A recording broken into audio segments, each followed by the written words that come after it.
For years, Officer Brett Carlin operated unchecked, brutal, arrogant, and shielded by a system that looked the other way. When he pulled over Nia Monroe on a quiet highway, he saw only a lone black woman, unarmed and outnumbered, easy to intimidate, easy to silence. But the officer didn't know who she was. Nia Monroe wasn't just a civilian. She was a former CIA operative. She'd traded the field for peace, but when Carlin escalated to violence, she didn't back down. She fought back, and it shattered everything he thought he controlled. Now, the system that protected him is cracking, and Nia's just getting started. Before we go any further, comment where in the world you are watching from, and make sure to subscribe. The sun had just sunk beneath the edge of the pines, casting the world in a soft wash of violet and orange, the kind of dusky light that made the road shimmer like polished obsidian. Nia Monroe drove with one hand resting lightly on the steering wheel, her posture relaxed, her eyes steady behind dark lashes. The hum of tires on asphalt filled the cabin of the silver sedan, a comforting rhythm that let her drift in thought. She wasn't in a hurry. There was no meeting to catch, no operative to brief, no shadows trailing her from foreign rooftops. Just the road, the trees, and the sigh of an evening settling in. It had been nearly 2 years since she'd turned in her CIA credentials, a quiet farewell wrapped in silence and a handshake that meant more than any ceremony. Since then, she'd traded classified files and covert missions for the mundane rhythms of civilian life, consulting when she had to, disappearing when she didn't. Her life now was unremarkable by design. But Nia had learned a long time ago that danger didn't always need to hide in back alleys or encrypted files. Sometimes it came in broad daylight. Sometimes it wore a badge. She slowed as she saw the flashing red and blue lights ahead. A single cruiser parked diagonally across a 2-lane country highway. Cones set out like breadcrumbs leading up to a routine check stop. The officer stood near the front of the car, illuminated by his own floodlight, a clipboard in one hand, his other resting on his hip. Nothing unusual. At least, not at first glance. Nia exhaled softly and eased her car to a stop behind the line of orange cones. Her fingers checked her glove compartment instinctively, locating her license and registration.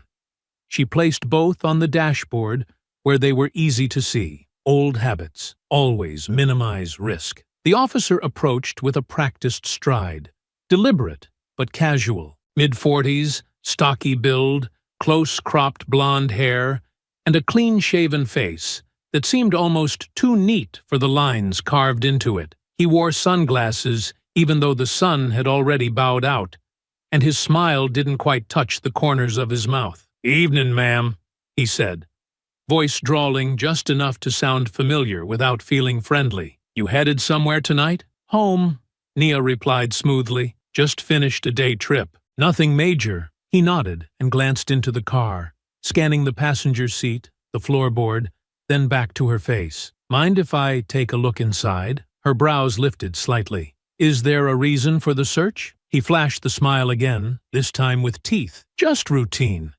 You'd be surprised what we find out here." "I'd be more surprised if you found probable cause," she said calmly, her voice free of heat, her tone even. The smile didn't fade, but something behind his eyes did. He tapped the roof of her car once with his clipboard and said, "Step out of the vehicle, please." Nia didn't move immediately. Her body didn't tense. Her face didn't betray a single thought. But inside, the alertness bloomed like a reflex. This wasn't protocol. And he wasn't just doing his job. There was something else, something performative in the way he moved.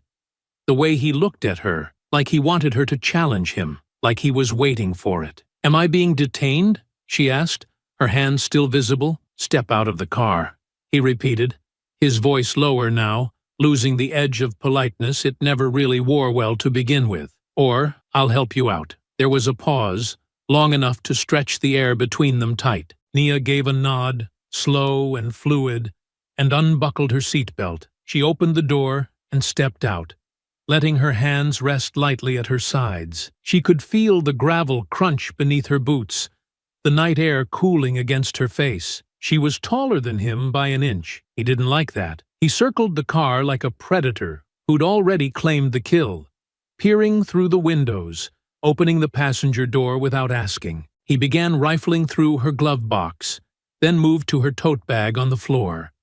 She watched as he unzipped it, fingers sliding over her things. Journal, water bottle, a small pouch of toiletries. Nia stepped forward. "There's nothing illegal in there," she said quietly. He didn't answer. He held up her lip balm, looked at it, then tossed it back like it offended him. "Lots of folks try to hide things in plain sight," he muttered. "And you always search without cause?" Her tone was still neutral, but firmer now. He turned then, fully facing her. "You got a problem, ma'am?" She met his eyes, steady and unblinking. "I have rights. That's not a problem. That's a fact." For a flicker of a second, she saw the smirk falter. He didn't expect that. Not from a woman like her. Not here. And as the light from the cruiser pulsed red-blue-red against the evening sky, Nia felt it. The subtle shift in air. The moment the game changed. She didn't know it yet, but the first domino had already fallen. The wind stirred gently through the trees along the shoulder of the highway, brushing dried leaves across the road like whispers too quiet to hear. Nia Monroe stood by the open driver's side door of her car, the cool evening air licking against her skin. Her movements remained calm, her breath steady, but beneath that composed surface, she was cataloging every shift in tone, every inch of body language from the man across from her. Officer Brett Carlin stepped closer, the gravel crunching under his boots. He stopped just short of her window, posture stiff, one hand resting near his utility belt. Not drawn, not aggressive, but settled in that practiced way some officers used when they wanted you to know who had the power in the moment. "License and registration," Carlin repeated, the clipped formality in his voice sharpening now, like the civility had been worn thin from use. Nia gave him a small nod and leaned back into the car. Her reach toward the glove compartment was smooth and measured, every part of her body language designed to de-escalate, not out of fear, but experience. She retrieved the documents and placed them on her palm, offering them to him wordlessly. Carlin took them without a thank you. His eyes scanned her license, flipping it back and forth like he was hoping it would reveal something incriminating. "You from around here?" he asked, head still bent over the ID, but his gaze flickering up at her in intervals. Nia answered evenly. "Visiting family. About an hour north. Got a name for them?" He followed up, the tone deceptively conversational. There was a brief pause, not from hesitation, but choice. She studied his face now. Deliberate, assessing. "Excuse me?" she asked, the faintest edge threading into her voice. "Your folks. Who you stayin' with?" Carlin replied, a hint of something performative in his delivery, something he wanted to look casual, but didn't land that way. "I wasn't aware that was required information for a routine check stop," Nia said plainly. "Not required," he replied, forcing a smile. "Just friendly conversation." She didn't return the smile. "I've provided my documents. I'd prefer to keep things straightforward." Carlin tilted his head slightly, like a dog that just heard an unfamiliar sound. The smile didn't leave his lips, but it no longer masked the disdain behind his eyes. "You seem awful cautious for someone who's got nothing to hide," he said. "And you seem awful persistent for someone who hasn't cited a single reason for stopping me," Nia replied, her voice still calm, but the words more pointed now. A long silence stretched between them. The sound of wind pressing through pine branches became the only noise between two people staring across an invisible battlefield. Then his hand shifted to rest on his belt, thumb looping behind the holster. "Step out of the vehicle," he said flatly. Her brows furrowed, just enough to show that she'd registered the command and the imbalance behind it. "You've already inspected the exterior. There's no probable cause to—" "I said out," Carlin snapped, this time with an undercurrent of finality that tasted like a challenge. Nia didn't blink. She exhaled slowly and stepped out, shutting the door gently behind her. Her boots pressed into the shoulder of the road, the silence between each footstep marked by the subtle tension of someone who knew the weight of an escalation coming before it even began. She stood upright, hands relaxed by her sides. "You mind explaining the cause for search?" she asked, her tone level. Carlin didn't answer. Instead, he moved past her, tugging open the passenger door without permission. The sound of the handle clicking echoed in the quiet dusk. He ducked down and leaned into the cabin, his flashlight beam sweeping across the front seat like he was looking for ghosts. "That's personal property," Nia said from behind him. "You sittin' on contraband, Miss Monroe?"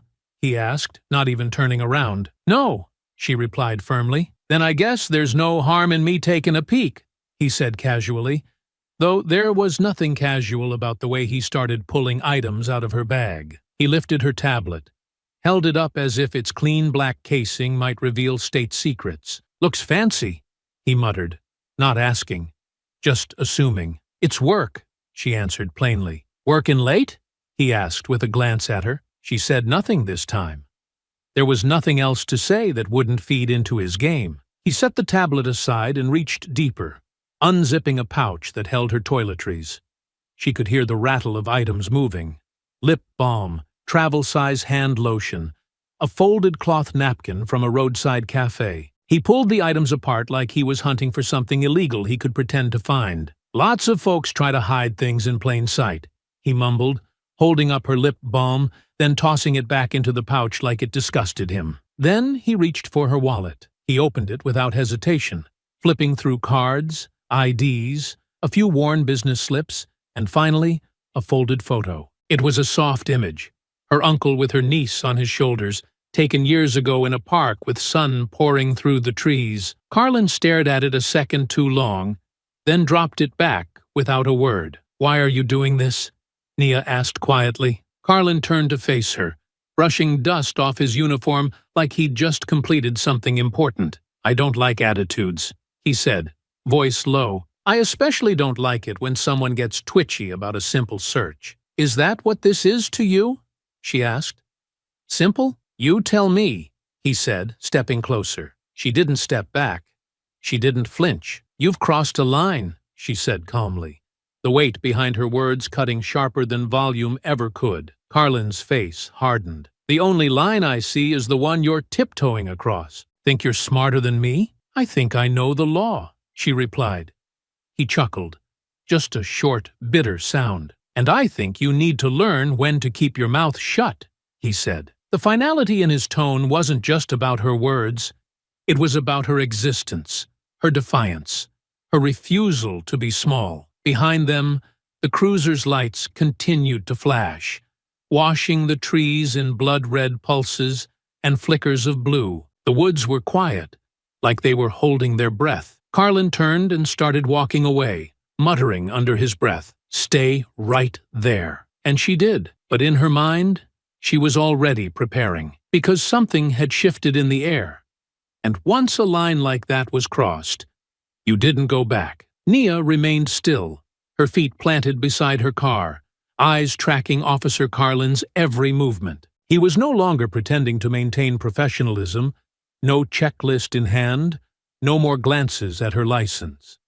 Now he stood with his arms crossed over his chest, a posture meant to signal authority.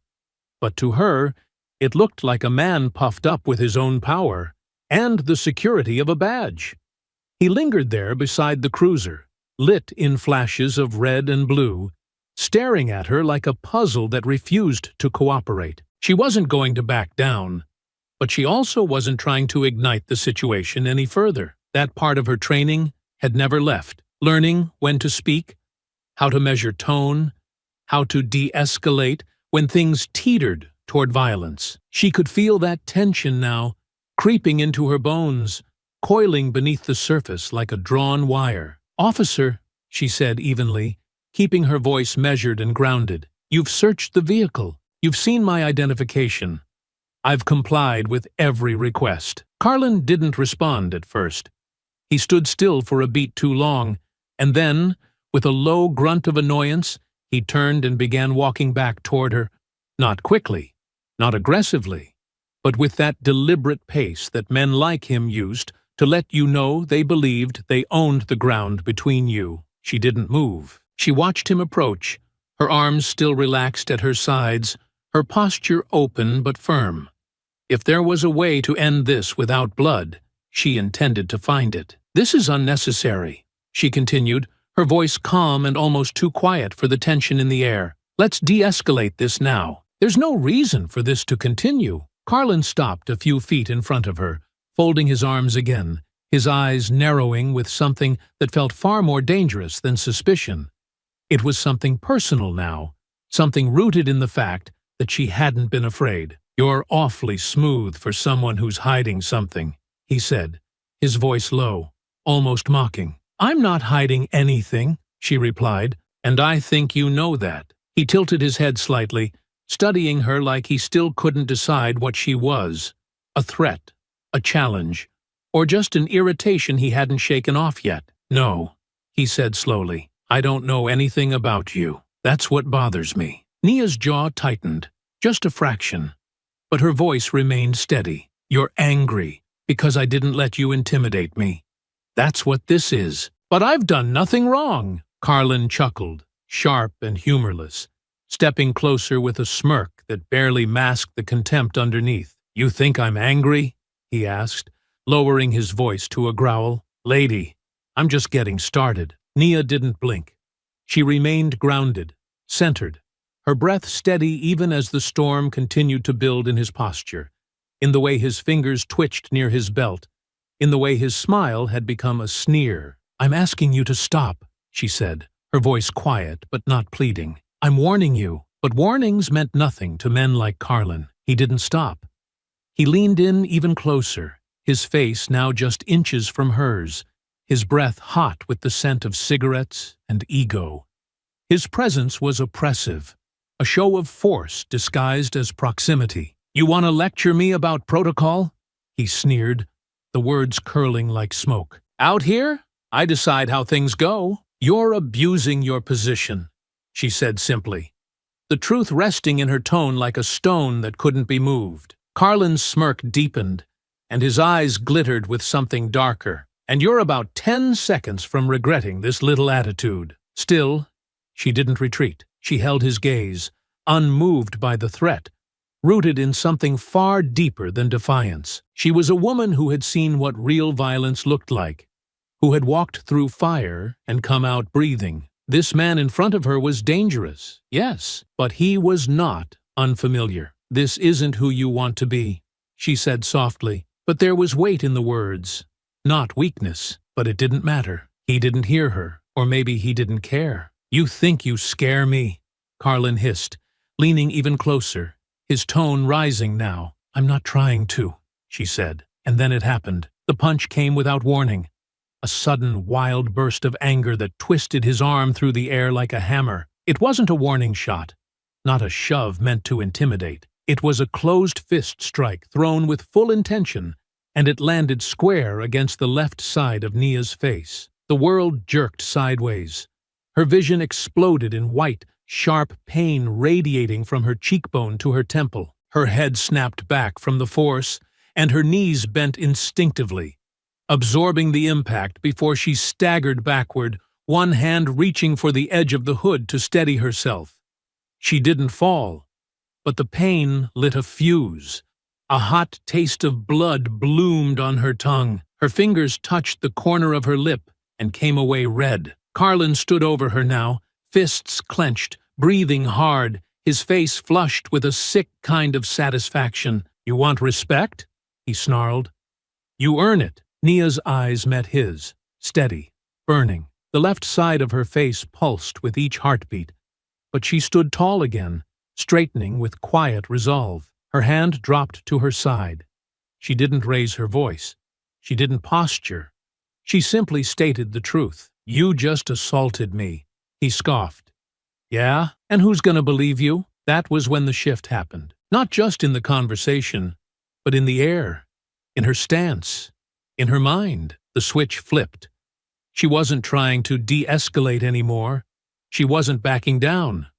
Her voice dropped an octave, smooth and final. "I warned you," Carlin laughed again, louder this time.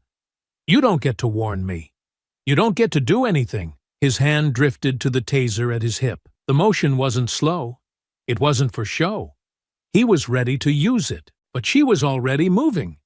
She stepped into him, faster than he expected, faster than he could register. Her hand caught his wrist just as he unlatched the taser, and with a sharp twist, she redirected the momentum up and away from her body. At the same moment, her elbow drove hard into the center of his chest, targeting the sternum.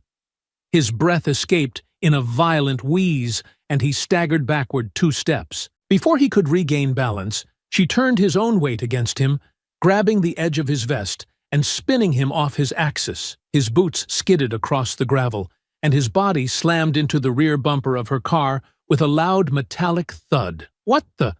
he tried to say, breathless and disoriented, but she wasn't finished. Not yet. The fight had only just begun. The sharp clang of metal echoed into the trees as Carlin's body struck the rear bumper of Nia's car. He let out a harsh grunt, the air driven from his lungs, but he recovered faster than she expected. Years of adrenaline and street brawling had hardened him, even if his techniques were crude.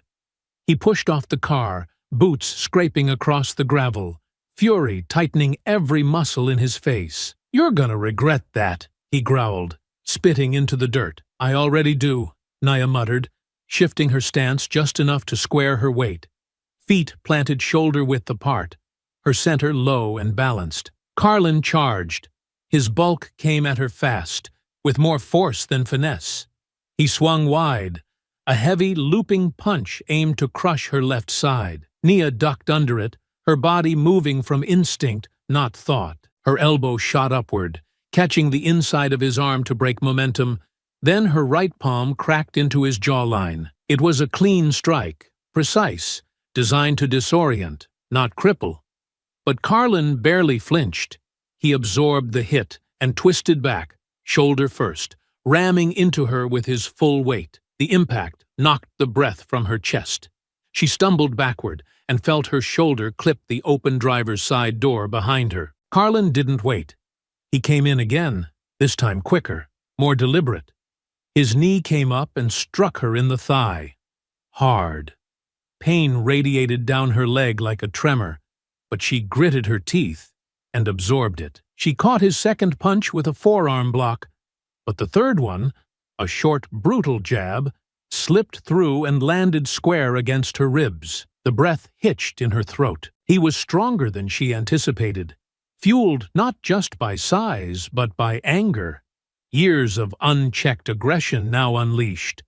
But strength alone wasn't enough, not against someone trained to survive chaos. She twisted to the side and slid around him, using his own forward momentum to redirect him toward the front of the car. As he stumbled past her, she struck again. 2 quick jabs to the kidneys, followed by a snap kick to the back of his thigh. His leg buckled for a moment, but not enough to take him down. He whipped around and swung wildly, catching her across the temple with the back of his hand. Her vision blurred for a second, her head snapping to the side, and the metallic taste in her mouth thickened. She staggered, regaining her footing just as he charged again. This time, he didn't go for punches. He tackled, his arms wrapped around her midsection, lifting her just enough off the ground to slam her hard against the hood of her own car. The impact rang through her spine like a bell, and for a second her hands flailed, trying to find leverage. Her elbow came down into his back, once, then again. On the third strike, she angled her hip just right and twisted. Hard. He lost his grip. She slid off the hood and landed awkwardly on her feet, her knees jolting from the uneven ground. He turned and grabbed her again, one hand fisting the collar of her jacket, the other cocked back to strike.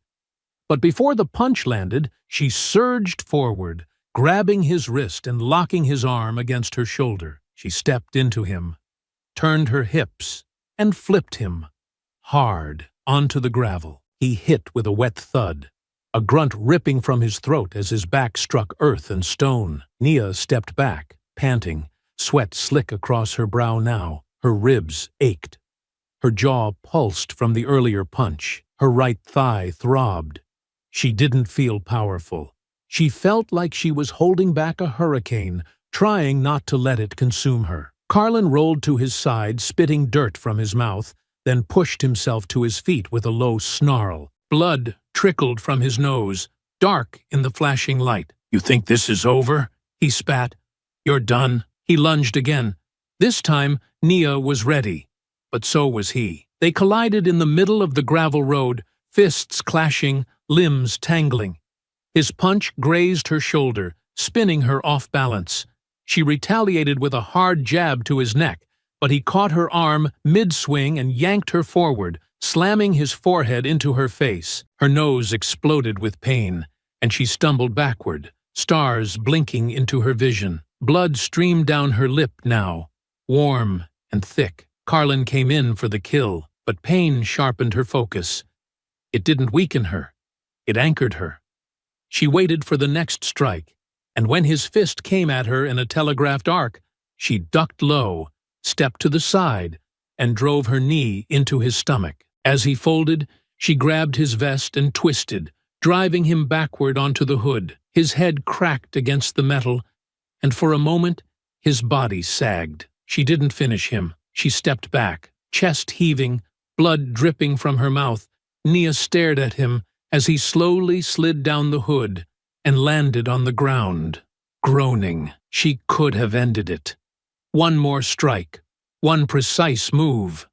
But she didn't, because unlike him, she still believed in restraint. Carlin coughed, hands splayed across the gravel, struggling to push himself up again. And as the red and blue lights continued to flash around them, painting the scene in broken pulses of chaos, Nia backed away. The fight wasn't over, but this round, this storm of fists and fury, was behind them, and something worse was coming. The road was deathly quiet now, save for the faint crackle of a nearby radio in Carlin's cruiser, and the soft moan of wind curling through the trees. Gravel crunched beneath Nia's boots as she took one slow step back, blood from her nose and lip mingling with sweat on her chin. Her limbs ached, her ribs burned, her jaw throbbed with each heartbeat. But her eyes, they stayed locked on Carlin, who crouched beside the car, head low, chest heaving, fists still balled like a man too stubborn to know when he'd been beaten. He tried to push himself upright, one hand gripping the bumper, the other pressing against his side. His lips curled into something ugly, something bitter. "You," he started, but the words faltered in his throat. He wasn't done, but his body was. Nia knew this wasn't over. Not really. She stepped toward the open driver's door, her hand moving on instinct. She didn't want to turn her back to him, not fully, but she couldn't stay here. She couldn't afford to let this drag out any longer. Every second on this roadside was a second she risked being painted the villain in a story she didn't start. He coughed and spat blood onto the gravel. "You're dead," he hissed. "You just don't know it yet." Nia's fingers gripped the handle of her door, knuckles white. Her voice came out low, quiet, but deadly clear. "You should have walked away." She got in. She slammed the door shut, engine still idling from before. Her fingers trembled slightly on the wheel, a residue of adrenaline still flowing wild through her system. The blood on her shirt was fresh, already drying. Her jacket was torn at the sleeve. Her cheek had swollen, and the pain behind her left eye pulsed with dull, persistent heat. But she was breathing, and she was thinking, always thinking. She reversed off the gravel shoulder in one fluid motion, spun the wheel, and pointed the car down the darkened road. Her foot pressed gently on the accelerator, not flooring it, not fleeing in a frenzy. She didn't need to draw more attention. She needed distance, just enough to put a buffer between herself and the storm she knew would come behind her. The trees closed in again as the road straightened, stretching into shadows broken only by her headlights. For a long moment, The only sound was the engine and the soft hum of tires gliding over asphalt. Her hands tightened on the wheel. She knew how this looked. She knew exactly what was waiting around the next bend. Not a roadblock or a helicopter or sirens, but something quieter and far more dangerous, a narrative, a headline already forming in the minds of people who hadn't been there. A black woman assaults an officer. A suspect flees the scene. She could hear it already. Hear the excuses, the justifications, the voices layered in rehearsed indignation. But she wasn't running. She wasn't hiding. She was heading to the station. Not because she trusted the system, not because she believed Carlin would play fair, but because she had learned a long time ago that control wasn't always won in the fight. It was won in what came after. She couldn't vanish. Not this time. She had to shape the story before it was shaped for her. Her left hand slipped off the wheel just long enough to grab her phone from the passenger seat. She thumbed through her contacts with practiced speed, the names blurred by the faint tremor in her fingers. She found him. Reese Calloway, her old handler, her lifeline. She hit call and brought the phone to her ear. The line rang once, twice, her breath caught, her shoulder tightening. 3 rings, then 4.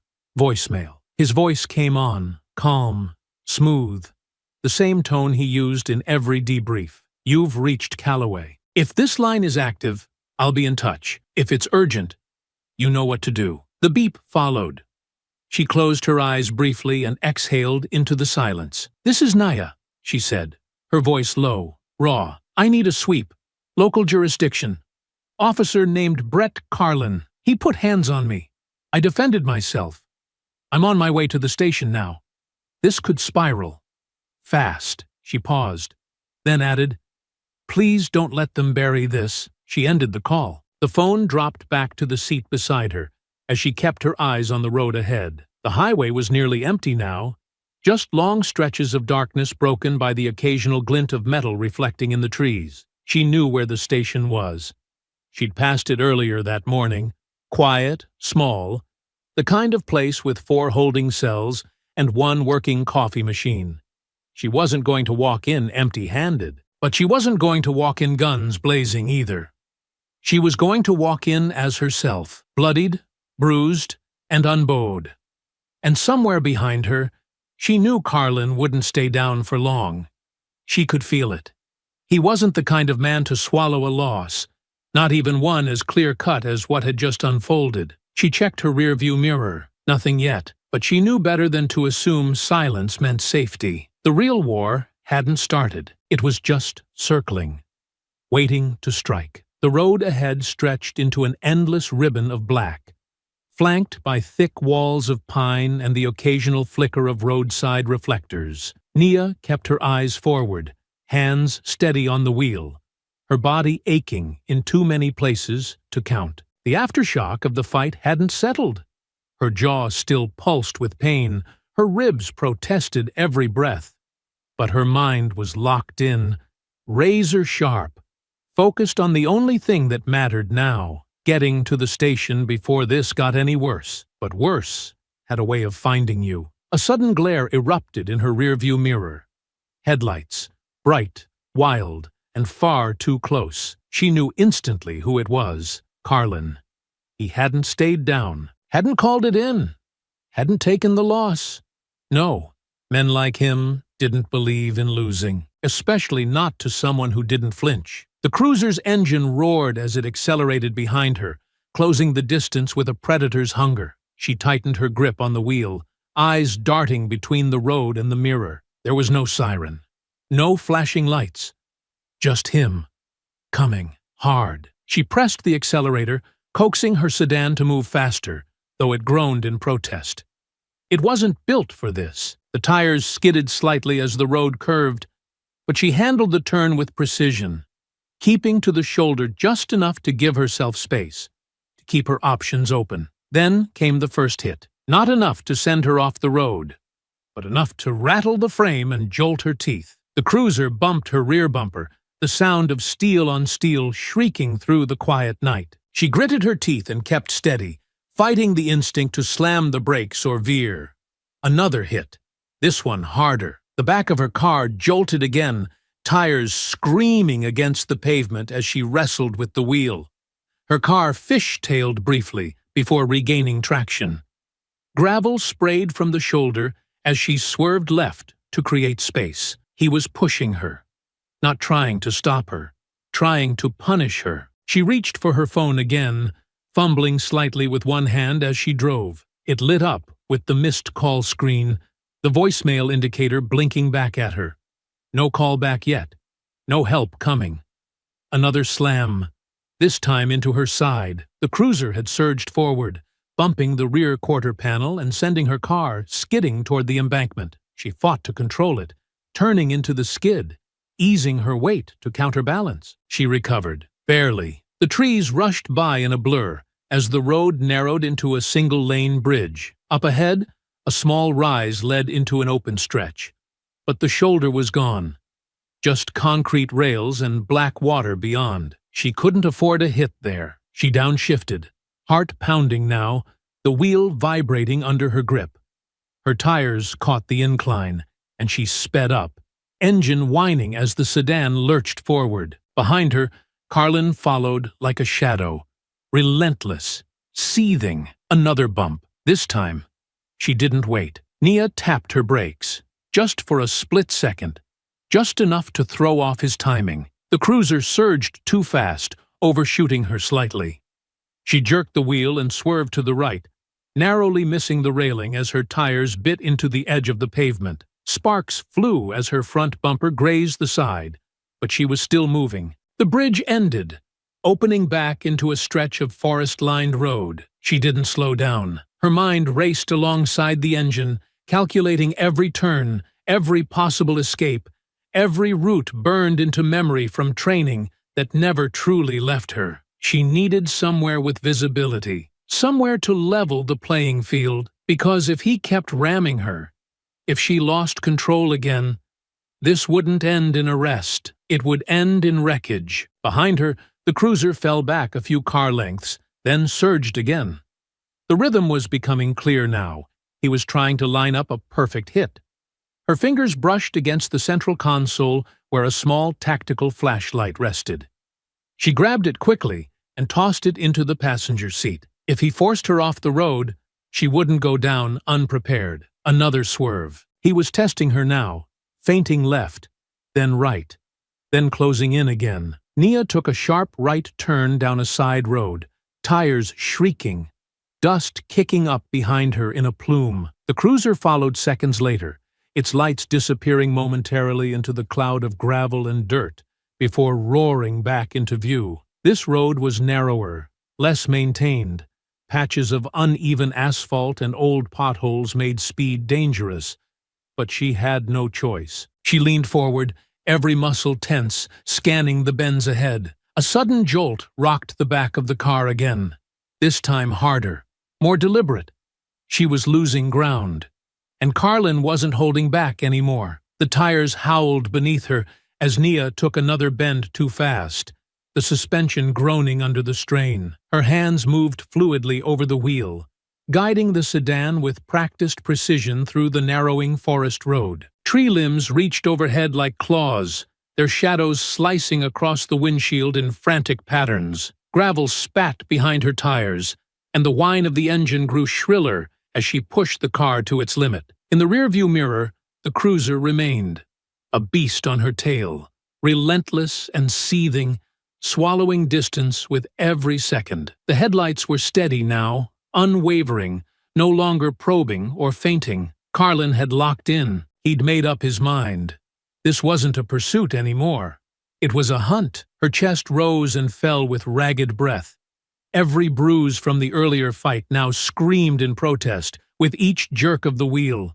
Her left arm throbbed from the blunt force of the tackle against the hood. Her jaw ached. Her ribs stabbed with every inhale. But she kept going. Because stopping now wasn't surrender. It was suicide. She passed an old, rusted mailbox, barely visible in the dark, and then a crumbling fence overtaken by vines. There were no houses here, no lights, no cameras, just a forgotten stretch of road running through a pocket of nowhere. Her foot stayed heavy on the gas, but her eyes scanned ahead for anything. A turnoff, a field, a hill, any change in terrain she could use. But the road was straight now, and empty. Behind her, Carlin closed in again. The cruiser surged forward and rammed the back of her car with a deafening crunch of steel against steel. The jolt rocked her forward, her head snapping slightly as she fought to hold the wheel steady. Her rearview mirror tilted down from the impact, showing nothing but vibrating shadows. The second hit came harder. This time, it sent the back tires skidding sideways, pulling the car into a wild swerve. Her fingers clutched the wheel with both hands, and she yanked it into the slide, correcting the drift just in time to avoid a spin-out. Dust erupted from the shoulder as the sedan skidded close to the edge of the road. Another bump. No hesitation now. He was trying to finish it. Her heart pounded. "Come on," she whispered, urging the car forward, eyes locked ahead. The road was narrowing again, trees creeping in tight, brush and branches reaching across the shoulder. There would be nowhere to maneuver soon. And he knew it. The cruiser accelerated again, coming up alongside her. She could see him now, through the window, through the blur. Carlin's face was a twisted mask of rage, eyes wild, lips pulled into a vicious snarl. He gripped the wheel like he wanted to crush it. And in that moment, Nia knew. This wasn't about bringing her in. He wasn't trying to stop her. He was trying to destroy her. He veered. The cruiser slammed into her side, hard enough to knock her car toward the ditch. The left wheels dropped onto the shoulder, and for a moment the car bounced violently, jolting her body as the chassis scraped against uneven dirt and rock. She fought the pull, twisted the wheel, and floored the gas, managing to lurch back onto the pavement. But her speed was gone. The car had lost momentum, and Carlin was done playing. He fell back slightly, then surged forward and rammed the rear of her car one final time. The sound was brutal. The metal folded. Her back tires lifted. The world spun sideways. She felt the weight of the vehicle shift underneath her, gravity tipping, traction disappearing. The car skidded, then careened off the road completely, crashing through underbrush and snapping through a line of thin trees before slamming into an embankment. The airbags detonated with a muffled explosion, the impact throwing her body forward, then back. Her head hit the headrest. Her knees struck the console. Glass shattered, then silence. Not the peaceful kind. The kind that screams with the echo of what just happened. Nia blinked against the haze of dust and airbag residue, her vision swimming with stars. Blood trickled from her temple, warm and wet. Her right wrist throbbed. Her leg was pinned awkwardly between the seat and the crushed doorframe. Every part of her body pulsed with pain, but she was alive. Somehow, through the crash and the impact, through the suffocating cloud of smoke and the deafening silence that followed, it hadn't taken her. Pain throbbed in every limb, her body aching, breath shallow, but she was still breathing. Then came the sound, footsteps, steady and deliberate, crunching over gravel and broken glass, slow, measured, purposeful, each step drawing closer, with the weight of intent behind it. She blinked through the haze, her fingers reaching instinctively for the door handle, but it refused to budge. The frame was warped from the crash. Panic surged. Her other hand fumbled for the seatbelt release, nerves jolting as she tried to focus, to move faster. Too late. The driver's side door was suddenly ripped open with brute force, the metal groaning under the strain. Cold air rushed in, and so did the shadow of the man she'd hoped not to see again. Carlin stood over her, face streaked with sweat, his uniform stained with dirt and blood. His lip was split, his nose crooked, but none of that dimmed the madness in his eyes. "You think you're gonna run?" he growled, grabbing the front of her jacket and yanking her out of the seat. She hit the ground hard, shoulder first, pain lancing through her arm. Before she could rise, his knee drove into her side, pinning her down. His hand went to his belt. "No more games," he hissed. The taser clicked. She tried to roll, but her body was slow, groggy. The pain was overwhelming. The prongs hit her in the side, and the current surged through her muscles. Her back arched involuntarily, her limbs spasming. A cry tore from her throat as electricity seized her body and held it there. And then, as suddenly as it came, the current stopped. Her muscles went limp. Carlin dropped to his knees beside her and slammed her wrists behind her back, locking the cuffs in place with a force that made her wince. "Resisting arrest," he muttered, panting as he tightened the restraints. "Assault on an officer. Attempted flight." He leaned in close, lips near her ear. "No one's coming for you." And as the flashing lights from his cruiser spilled over the wreckage and into the forest beyond, Nia lay still, her face pressed into the dirt, pain coursing through every joint, every breath shallow. But deep beneath the ache, a thought still burned. "I'm not done." The cuffs bit deep into Nia's wrists as Carlin hauled her from the dirt. Every movement sent shock waves of pain radiating from her shoulder and across her ribcage. Her body protested with every breath, her muscles still twitching from the electric convulsion of the taser. Blood trickled steadily from the side of her head, matting her hair against her temple. The swelling in her face was worse now, one eye half-lidded from bruising. Her lower lip split down the middle. She could barely walk, but he didn't care. Carlin yanked her upright and half-dragged her toward his cruiser, muttering curses under his breath like he needed them to justify the brutality. His fingers clutched her arm tight enough to bruise again, forcing her weight forward. Nia stumbled twice, her right knee buckling under the impact from the crash, but he didn't slow. When she sagged, he shoved her harder, slamming her into the side of the cruiser like a warning. "You should have just shut your mouth," he snarled, pressing her face against the hot metal door. "All of this?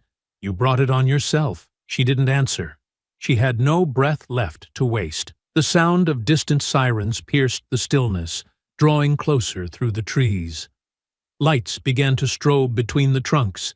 Blue, red, blue again, spilling over branches and smoke and dust like a second reckoning arriving late. Back up. Carlin stepped back and adjusted his stance.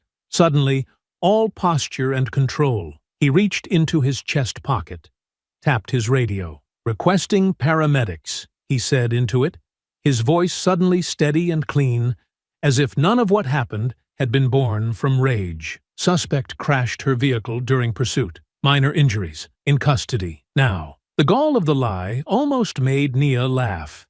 If her ribs weren't grinding against one another, she might have. Two more cruisers pulled into the clearing near the wreck, tires cutting into the soil, headlights flaring through the dust. Uniformed officers stepped out, hands already on holsters, scanning the scene. "Right here!" Carlin called out, waving toward them like a hero in a made-for-TV moment. They approached, eyes falling on Nia, slumped against the side of the cruiser, blood smeared down her cheek and collar, arms locked behind her in bruised and twisted angles. One officer, tall and thick-necked with a permanent scowl, gestured at her. She, the driver, resisted arrest. "Assaulted me," Carlin said, voice clipped, detached. "Had to subdue her with the taser after she totaled her vehicle." The second officer raised an eyebrow at the scene, lips pressing into a frown. "She'd do all that?" Carlin didn't blink, wouldn't listen. "Attacked me at the checkpoint earlier, fled the scene, endangered civilians with a high-speed chase. This one's dangerous." She knew what she was doing. The word dangerous hung in the air like a knife. They always used that word. The scowl-faced officer stepped closer, circling her like she was an animal they weren't sure had stopped biting. He bent slightly to peer at her face, then turned back to Carlin. "She needs medical. She'll get it when we get her processed," Carlin said flatly. "We've got protocol." Nia said nothing. She knew exactly what that meant.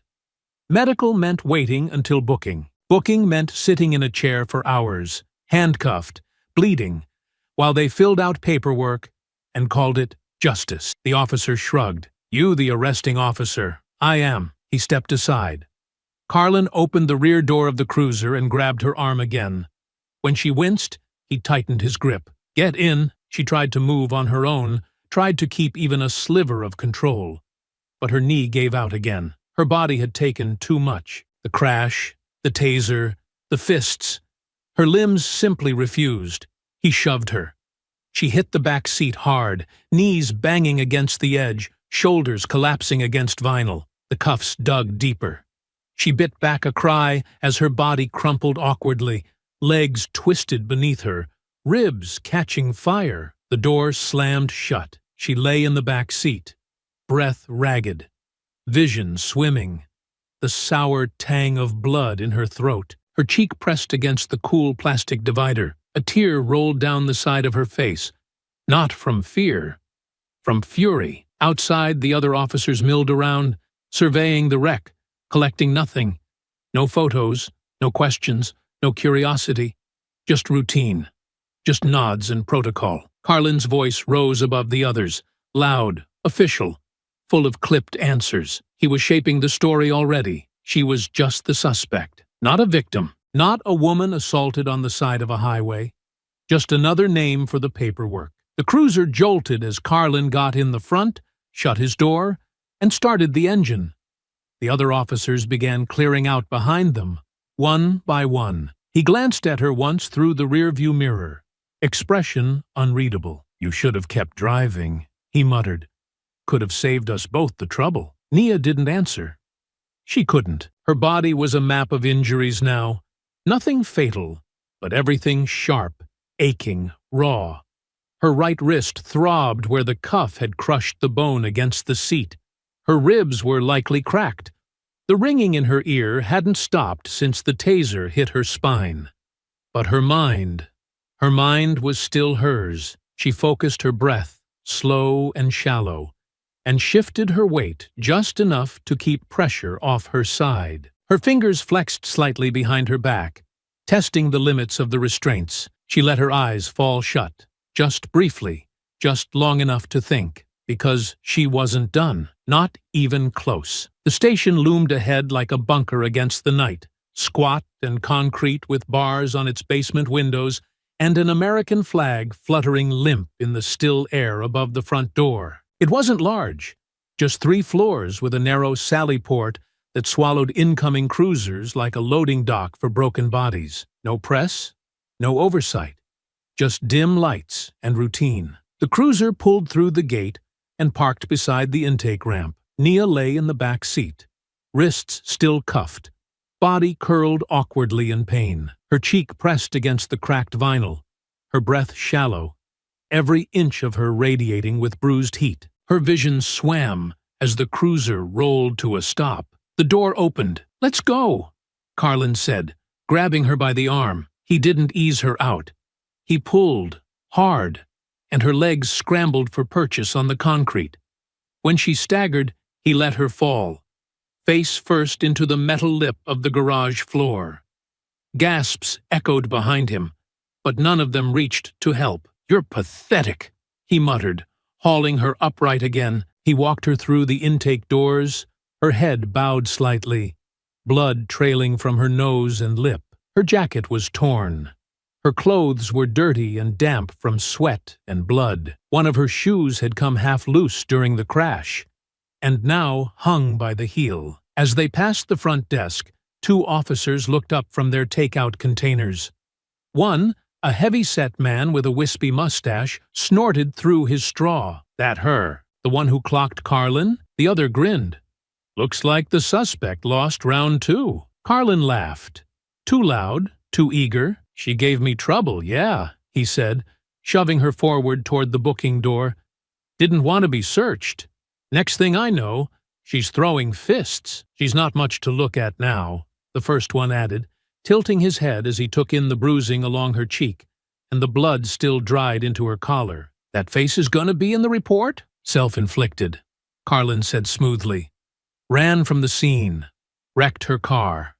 Lucky she's still breathing." Nia said nothing. She didn't react.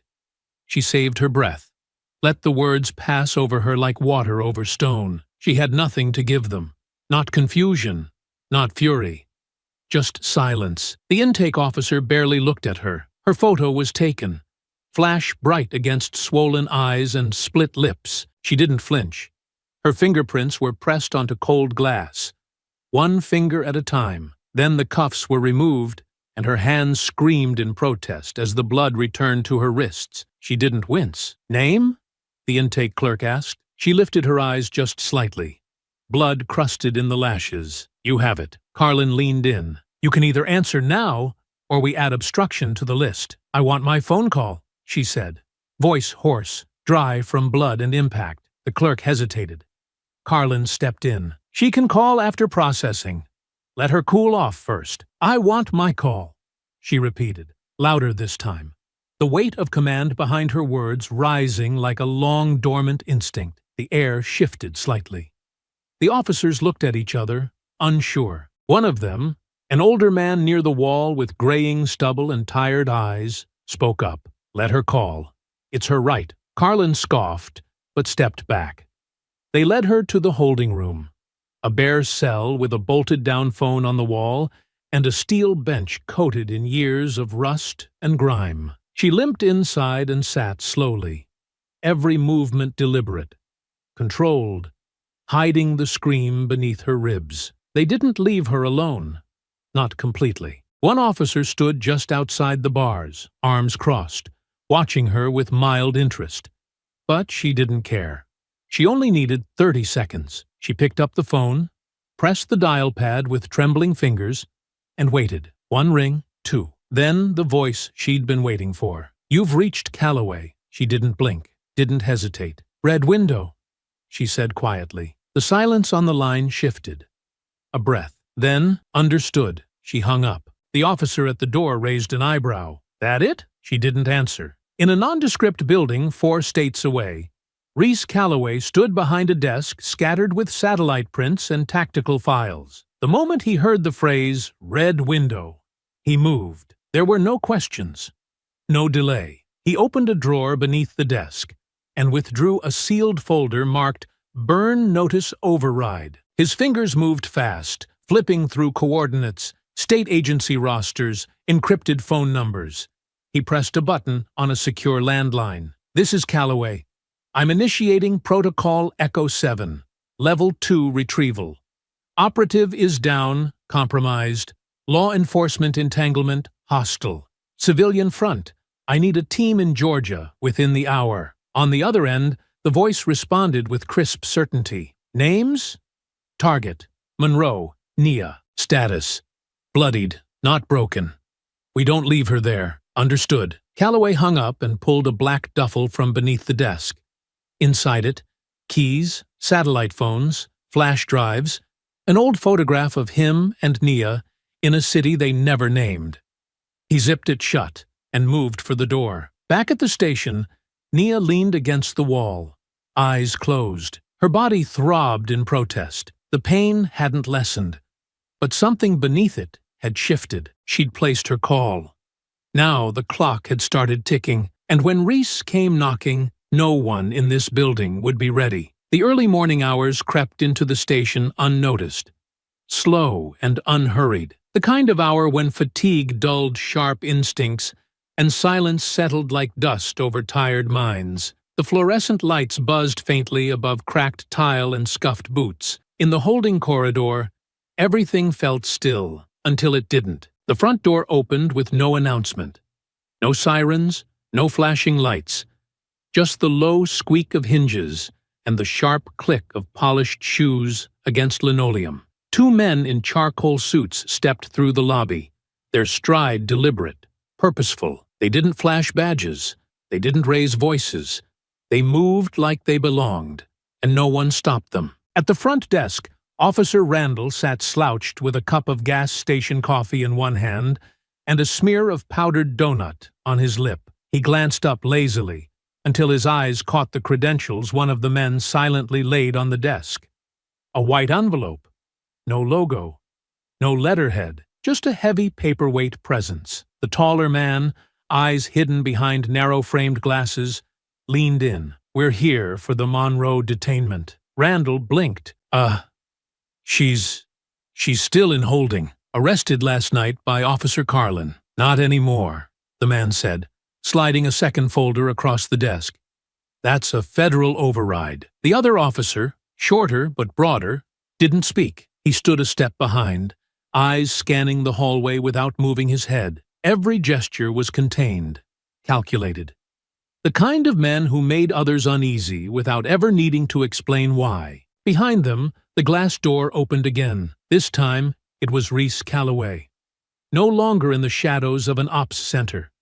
No longer behind a phone. He wore a tailored navy overcoat, his graying hair neatly combed back, his steps clipped and silent. He didn't greet the desk sergeant. He didn't need to. His eyes swept the lobby once, cataloging everything with the detachment of someone trained to see what others missed. He looked at the man behind the desk. "Get me to her," Reese said simply. Randall hesitated, blinking at the authority he couldn't name but instinctively obeyed. He reached for the buzzer and nodded. Holdings this way, down the hallway, past the humming vending machine and the peeling paint of forgotten corners. Nia sat on the bench inside the cell, her head resting lightly against the wall. Her eyes were closed, not from sleep, but from endurance. Her body had gone from pain to numbness, and her thoughts had slowed just enough to make room for silence. She heard the footsteps before she saw him. Clean shoes, measured pace, no radio static. Then, the key in the lock. Her eyes opened. Reese stepped into view, the door swinging wide behind him. His face was unreadable, his mouth drawn tight, but his eyes held weight. He looked her over once. The bruises, the cuts, the swelling. His jaw flexed. "I came," he said quietly. She nodded. "Took you long enough?" His mouth twitched. Almost a smile. "You good to walk?" "Barely," she admitted. "Good thing you won't need to." Two more agents stepped into the room, flanking her without words.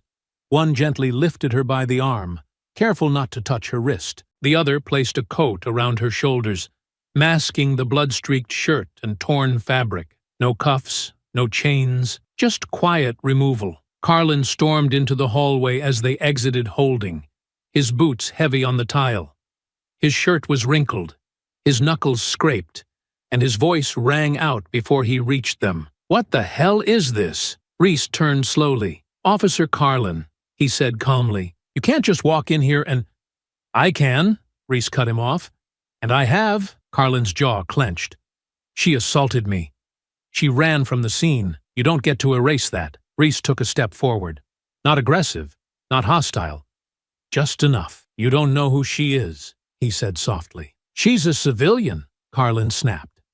"She was," Reese replied. "Now she's a file you'll never get to read." Carlin's eyes flicked to the two men behind Nia, then back to Reese. "You think you can scare me with suits?" "No," Reese said. "But I think the names in this folder will." He held up a sealed file. Nothing flashy. No titles. Just paper and silence. "Federal override," Reese continued. "Filed under Directive 42B. We've reviewed the footage from your cruiser. We've collected reports. We've compiled evidence." "There is no footage," Carlin said quickly. Reese smiled. "Just a little. That's what you told your chief. But your cruiser uploads every 6 hours. It hit the cloud before you could delete it." Carlin took a step back. "You should go home, officer," Reese said. "Take a few days. Breathe." Carlin didn't move, but something in his face had changed. The confidence had cracked, not because of the words, but because deep down, he understood. This wasn't the kind of storm you saw coming. This was the kind that had already arrived. Nia passed him without a glance, her steps slow, body stiff, each motion carefully measured to minimize pain. She didn't speak. She didn't need to. Her silence cut deeper than anything she could have said. Reese walked beside her as they left the station. The other agents flanked them, silent as shadows. Outside, the morning light broke gently over the city. Soft gold across the pavement. The cold air burned against her swollen skin, but she welcomed it. They didn't use the front entrance. They exited through the side. Unmarked vehicle, engine running, door already open. She climbed in slowly, every bruise reminding her of what had happened. But her eyes stayed forward, focused. Inside the car, Reese handed her a clean bottle of water. "You're safe now," he said. She unscrewed the cap and drank slowly, then looked out the window as the station faded behind them. "No," she said, "I'm not safe." She turned to him. "But I'm ready." The safe house was tucked into the outskirts of a quiet neighborhood just outside Atlanta, obscured behind layers of old growth and a long gravel driveway that didn't show up on maps. From the outside, it looked like nothing more than a tired cabin. Wood paneling, storm shutters, and a rusted mailbox leaning at a crooked angle. But inside, it was precision. Soundproofed walls, reinforced doors, satellite uplink. Not flashy, not comfortable, just secure. Nia stood barefoot near the kitchen sink, steam from a ceramic mug curling upward as her fingers tightened around it. She wore sweatpants and a loose hoodie that hung from her frame. Her left arm was wrapped tight against her ribs, supported in a sling.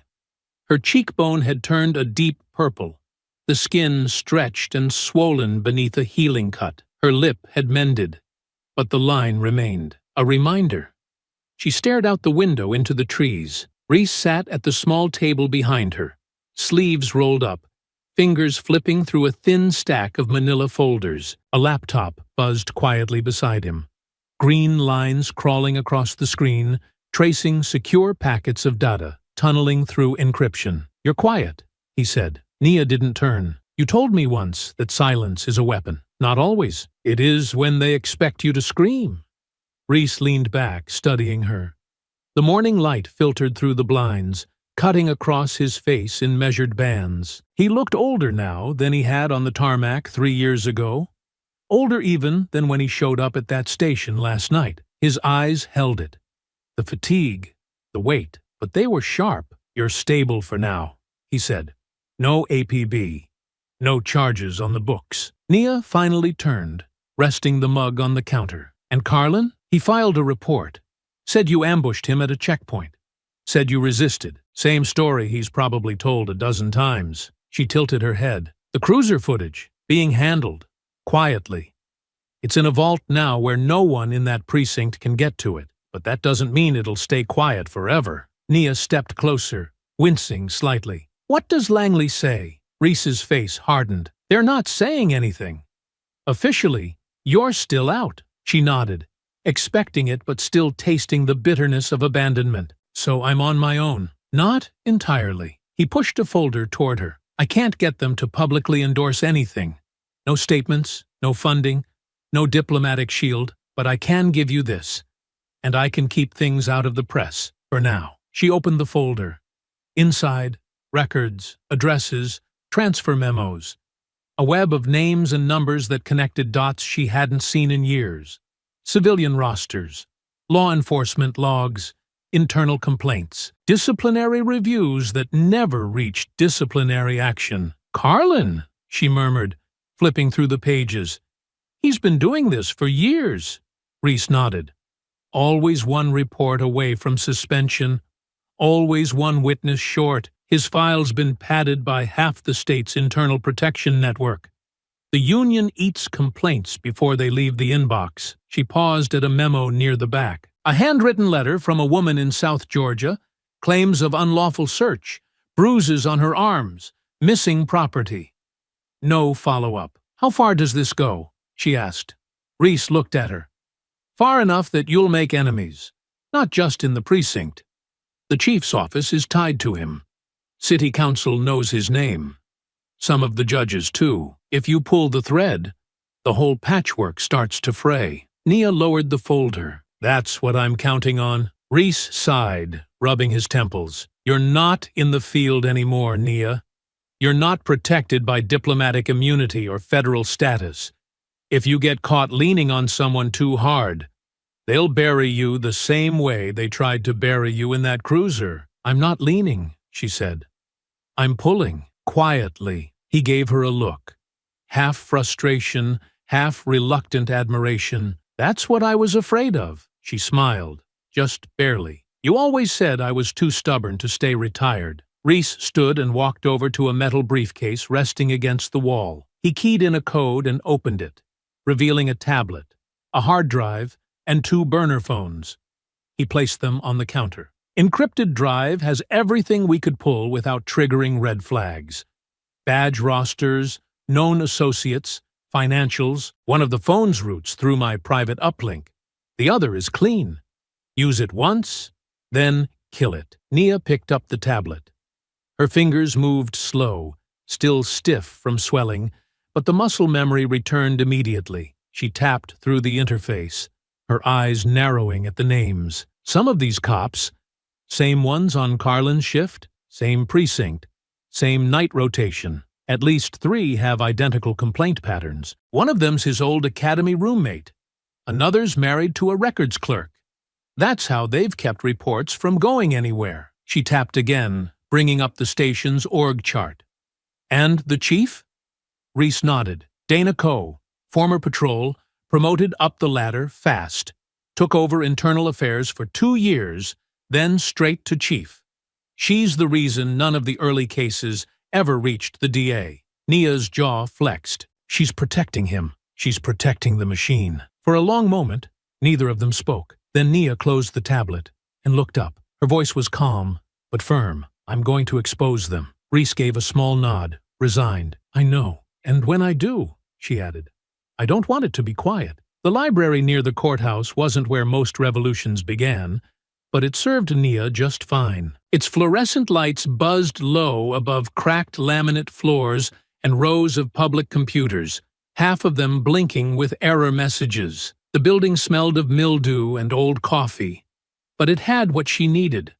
Quiet access, free records terminals, and no one asking questions. She sat tucked in the corner, hoodie pulled low over her brow, bruises mostly hidden beneath makeup that only half covered the damage. Her fingers moved steadily across the keyboard, the ache in her wrist dulling with each stroke. Her ribs still screamed when she shifted too quickly, but she'd learned to move carefully, patiently. The body could be managed. It was the data she needed now. On the screen in front of her, a chain of incident reports spanning 6 years, different names, different faces, but patterns always left shadows. Officer Brett Carlin appeared in more reports than most. Unlawful search, excessive force, suspect injuries labeled as accidental. Names like resisted and non-compliant were repeated like chants. But what caught her attention were the silences, the cases that vanished halfway through the paper trail. Complaints filed, but not logged. Testimonies never followed up. Internal reviews that began and then disappeared. At first, the missing links looked like bureaucratic error. But Nia knew better. This wasn't carelessness. This was control. Suppression from inside the system. Every missing page led her toward a single name, Chief Dana Coe. The timeline was subtle. She rose through the department quickly. IA for 2 years, then assistant chief, then head of the department. She was hailed in the papers as the reformer. But in her wake, complaint resolution rates plummeted. Oversight board access was curtailed. Internal affairs cases were rerouted through special protocols. Nia sat back, her breath shallow as she stared at Coe's official portrait. Clean, sharp, controlled, the image of law and order. But behind her eyes, Nia saw it now, the pattern of someone who didn't stop the corruption, but shaped it, smoothed it, sanitized it, just enough for headlines to swallow it whole. She leaned forward again, pulling up archived court records. 3 lawsuits filed by civilians against the department in the past 5 years, all dropped, all sealed under mediation clauses. One plaintiff had died 3 months later, hit by a car. No foul play, no evidence, just a closed door in the middle of a storm. She copied the file to the encrypted drive, unplugged it, and slipped it into her pocket. Then she moved. The precinct buzzed with the noise of a department too busy to notice what moved beneath its own floorboards. Phones rang. Radios crackled. Uniforms passed one another with coffee cups and half-written citations. On the second floor, Tucked between narcotics and traffic enforcement, sat the last office without a nameplate. Nia stood outside it, eyes scanning the frosted glass door. Internal affairs. Restricted access. She knocked once. The woman who opened the door looked like she hadn't slept in days. Her curls were pulled back into a tight bun, strands falling loose around her temple. A half-empty coffee cup trembled in her hand. Her eyes, sharp and exhausted, settled on Nia with a flash of recognition. "You're not supposed to be here," she said. "I know," Nia replied, "but I think you're tired of waiting for someone to be." Detective Layla Grant narrowed her gaze. "How do you know my name?" "I've been pulling threads," Nia said, "and I found yours woven between the ones trying not to unravel." Layla stepped aside, letting her in. The office was cramped, the walls lined with shelves stacked haphazardly with boxes and binders. A corkboard near the window held printed emails, scribbled notes, and photos of officers mid-incident. Most had red X's drawn through them. A few still had question marks. Layla shut the door behind them. "You have 5 minutes before someone upstairs starts wondering why I'm talking to a civilian." Nia stepped closer, sliding the encrypted drive onto the desk. "Carlin's protected," she said. "But he's not alone. Co's shielding more than just him. She's been diverting complaints for years, routing them through her old channels in IA, then burying them. You've seen the reports disappear. I'm guessing you tried to follow up." Layla crossed her arms. 3 years ago, I filed a formal report on Carlin, took it to the oversight board. The next day, my office was moved from the main floor to here. My review status changed to probationary. "They cut my team in half. They silenced you," Nia said. "They reminded me who signs the checks." For a moment, the two women just stood there, the weight of the machine pressing down on them from every floor above. "I've got copies of the cruiser footage," Nia said quietly. "Backed up. Secure. I've got sworn statements from civilians who had similar encounters. I've got patterns, and I've got you." Layla hesitated. Her fingers drummed once against the file cabinet behind her. "You know, if we move on this, we don't get to stop halfway," she said. "I'm not here to stop," Nia replied. "I'm here to finish." Layla exhaled, long and slow. Then she pulled open a drawer and removed a battered flash drive. 2 years' worth of internal logs. Most of it's buried so deep I had to pull the metadata by hand. I've been sitting on it, waiting for someone with nothing to lose. Nia accepted the drive. "We're not going to the press," Layla said. "Not yet. We go legal, quiet, controlled. We find the right judge, the right leak. One thread at a time." Nia nodded. "We do this," she said.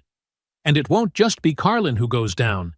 It'll be everyone he hid behind." For the first time, Layla smiled. "Good." The footage was exactly 36 seconds long. It began with a wide shot from the dashcam of Carlin's cruiser.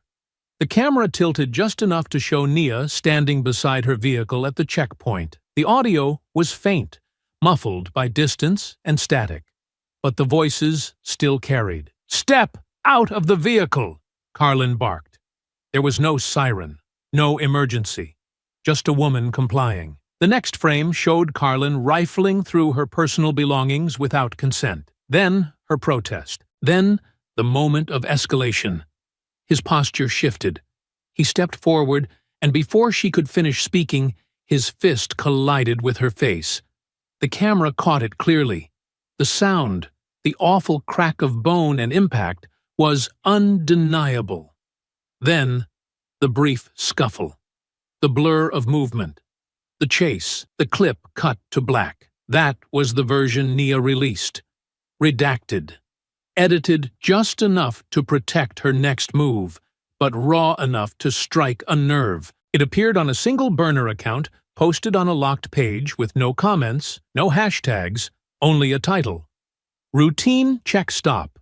Georgia, February 3rd. Within 3 hours, it had been downloaded, reshared, and reposted thousands of times. By hour 6, it was trending on multiple platforms. By nightfall, it had caught fire. News outlets scrambled for verification. Anonymous users flooded timelines with outraged commentary. Hashtags exploded across the web. Sergeant Justice for Nia? Who protects us? Carlin exposed. Commentators speculated. Activists mobilized. Legal experts dissected the footage frame by frame, their outrage fueling broadcasts. The brutality was impossible to ignore. And it wasn't abstract. It had a name, a face. And this time, the victim had fought back. By morning, the department released a statement. It was thin, a 3-paragraph boilerplate from the press liaison's office that said little and avoided more. The department is aware of circulating footage regarding an encounter involving Officer Brett Carlin. An internal review is currently underway. We ask for the public's patience while we conduct a thorough investigation. No mention of Nia, no mention of injuries, just a vague appeal for calm, issued in the same tone used for traffic reroutes and noise complaints. Inside the safe house, Nia sat cross-legged on the floor beside the coffee table, her ribs still wrapped, a heating pad draped across her shoulder. Reese stood near the window, one ear pressed to his phone, watching the feed scroll silently across the muted TV. "She's not backing down," he said, as he hung up. Coe's under pressure. "Counsel wants her to respond. They won't fire her," Nia said. "Not yet." "No, but they've started whispering," Reese replied, "and she's started listening." Nia looked over at the laptop. Dozens of tabs open, comment threads, breaking headlines, early legal analyses. "She hasn't denied anything," Nia said. "She's watching to see which way the wind's blowing." Reese crossed his arms. "Then let's give her a gust." Later that night, a second video surfaced. It came from an anonymous internal leak, shared with a known watchdog journalist in the city. This one showed Officer Carlin during an arrest 2 years prior. Body cam footage that had never made it to trial. The suspect was unarmed, face pressed into the pavement, screaming as Carlin pressed his knee into the back of his neck. The audio cut out halfway through, but the timestamp and badge overlay remained. The journalist included a single line, obtained from an unnamed IA officer still working inside the department. It was Layla's message. The story hit harder than the first. Now it wasn't just a brutal encounter, it was a pattern, a history, and someone inside was confirming it. Within hours, the city's Human Rights Council issued a demand for immediate review of Carlin's record. A civil rights attorney from Atlanta filed a class action motion to unseal complaints previously closed by Coe's office. The mayor's office went quiet. And Chief Dana Coe? She blinked first. She held a short press conference the following afternoon, flanked by department attorneys and a red-eyed communications aide. Her statement was rehearsed, carefully crafted. "We take these allegations seriously. Officer Carlin has been placed on administrative leave, pending a full investigation. Our department does not tolerate misconduct, and we remain committed to transparency and justice." It wasn't an admission, but it was a crack. To the trained eye, it was more than that. It was distance. Coe had started separating herself from Carlin, slowly pulling away like someone realizing their lifeboat had a hole in it. Nia watched it all unfold from the safe house, one arm still in a sling, her voice quiet but resolute. "She's calculating," she said to Reese. "She's trying to bleed out the outrage before it touches her." Reese nodded, his eyes fixed on the screen. "But you cut deeper than she expected." "She's not loyal to him," Nia said. "She's loyal to survival. If we make Carlin toxic enough, she'll feed him to the fire before she lets it touch her shoes." Reese looked at her carefully. "You're not stopping at Carlin." "No," she said. "He's just the door." Coe built the hallway. In the dark corners of the precinct, Brett Carlin was unraveling. He sat alone in the locker room, fists clenched on either side of a printout of the department's latest memo. Leave of absence. Review pending. No phone calls, no badge access, no weapon. His world, the one he thought was built to protect him, was crumbling, and at the center of it was a woman he'd thought would vanish into a jail cell. Instead, she was turning the city against him. He slammed his fist into the locker, rattling the metal, breath heavy, thoughts spinning. And for the first time, real fear crept into his chest. Not fear of exposure. Fear of what she would do next. The station lobby was different now. Gone was the lazy shuffle of officers sipping coffee and watching sports highlights, the idle jokes, the casual arrogance. That silence had been replaced by a buzz, tense, low, and constant. Phones rang more often. Eyes darted toward doors, and every passing moment felt like the calm before a quake. Nia stepped through the front doors of the precinct with Layla just behind her, the air thick with glances and murmured recognition. She was dressed plainly, black slacks, a charcoal coat, no makeup to hide the fading bruise on her jaw or the scab on her cheekbone. She didn't need to hide. Not anymore. She walked with purpose, not speed, not aggression, but with weight in every step. Carlin was already inside, pacing like a caged animal outside the briefing room, a file clutched in one hand, his knuckles white from gripping too tightly. His uniform was rumpled, and his badge, suspended or not, was clipped defiantly to his chest. When he saw her, he froze. The air between them charged instantly, and the room seemed to hold its breath. Nia didn't flinch. She approached him with measured calm, stopping just short of his reach. Layla positioned herself beside her, chin high, a small flash drive in hand. Carlin sneered, lips curling. "You've got some nerve walking in here," he growled. "And you've got some explaining to do," she replied. "Lucky for you. We're recording this time." His eyes flicked toward the small crowd forming behind the desk, officers watching, some trying to look away, others leaning forward like a show had just begun. Nia opened a folder she carried and held up a printed timeline of complaints. Dates, names, badge numbers. Your pattern's not subtle. You were protected for years because people like Chief Ko kept you just far enough beneath the headlines. But you left a trail. Carlin laughed bitterly. You think a stack of papers changes anything?